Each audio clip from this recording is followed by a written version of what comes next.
పరాశక్తి తమిళంలో సంక్రాంతికి రిలీజ్ అయిన ఈ మూవీ శివకార్తికేయన్కి ఇది 25వ మూవీ కావడం విశేషం. తమిళంతో పాటు తెలుగులో కూడా రిలీజ్ కావాల్సిన ఈ మూవీ సంక్రాంతి బరిలో మన తెలుగు నుండి అరడజన్ సినిమాలు ఉండడంతో స్పేస్ దొరక్క రిలీజ్కు నోచుకోకపోవడంతో పాటు తమిళంలో కమర్షియల్గా అంత సక్సెస్ కాకపోవడంతో ఇప్పుడు ఈ మూవీ నేరుగా తెలుగు వెర్షన్ G5 ఓటీటీ ప్లాట్ఫామ్లో స్ట్రీమింగ్కి వచ్చింది. ఆకాశమే అద్దురా లాంటి మూవీ తీసిన ఫిమేల్ డైరెక్టర్ మన తెలుగువారైన సుధా కొంగర దీన్ని డైరెక్ట్ చేశారు. ఈ మూవీ రివ్యూ తెలుసుకునే ముందుగా మన ఛానల్ని లైక్, షేర్, సబ్స్క్రైబ్తో పాటుగా కామెంట్ కూడా చేస్తారని ఆశిస్తున్నాను. కథ విషయానికి వస్తే ఇది పీరియాడిక్ మూవీ. దేశానికి స్వాతంత్రం వచ్చాక హిందీని అధికారిక భాషగా చెలామణి చేస్తున్న రోజుల్లో మాతృభాష అధికారిక భాషగా ఉండాలని బలవంతంగా హిందీ భాషను రుద్దేస్తున్నారని 1959లో తమిళనాడులోని తిరుచుపల్లిలో ఉద్యమం మొదలవుతుంది. ఆ ఉద్యమానికి నాయకుడే చెలియన్. కొన్ని కారణాల వల్ల ఆ ఉద్యమానికి దూరంగా ఉండి తన కెరియర్పై ఫోకస్ పెట్టిన చెలియన్ మళ్ళీ భాషోద్యమంలో కీలక పాత్ర ఎందుకు పోషించాడు?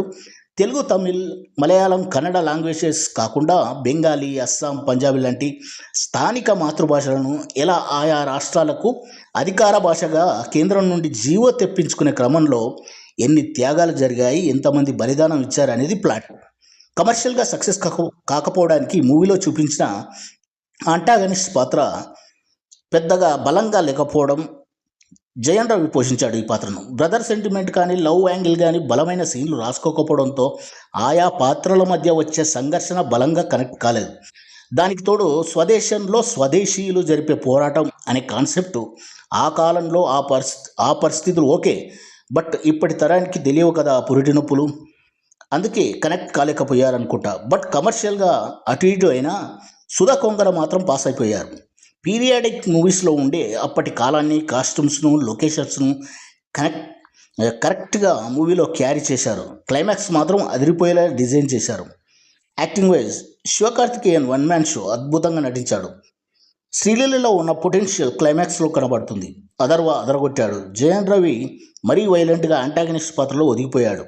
స్పెషల్ కామియోలో చేసిన రానా కానీ, బాసిల్ జోసెఫ్ ఆకట్టుకుంటారు. టెక్నికల్గా 150 కోట్ల బడ్జెట్తో నిర్మాణ విలువలు రిచ్గా ఉన్నాయి. జీవి ప్రకాష్ కుమార్ సంగీతం బాగుంది. ఫోటోగ్రఫీ బాగుంది. రవికే చంద్రన్ పీరియాడిక్ కాలానికి తీసుకెళ్లారు. ఓవరాల్గా మూవీ మరీ తీసిపారేయదగ్గ మూవీ కాదు కానీ పర్లేదు, బాగుంది. కేవలం భాష కొరకు ఉద్యమమే కాకుండా ఇందులో సెంటిమెంట్, ప్రేమ, కుటుంబం అన్నీ మిళితమై ఉన్నాయి. నా పరంగా ఈ మూవీకి నేను ఇచ్చే రేటింగ్ 2.62 out of 5. ఇది కేవలం నా వ్యక్తిగత అభిప్రాయం మాత్రమే.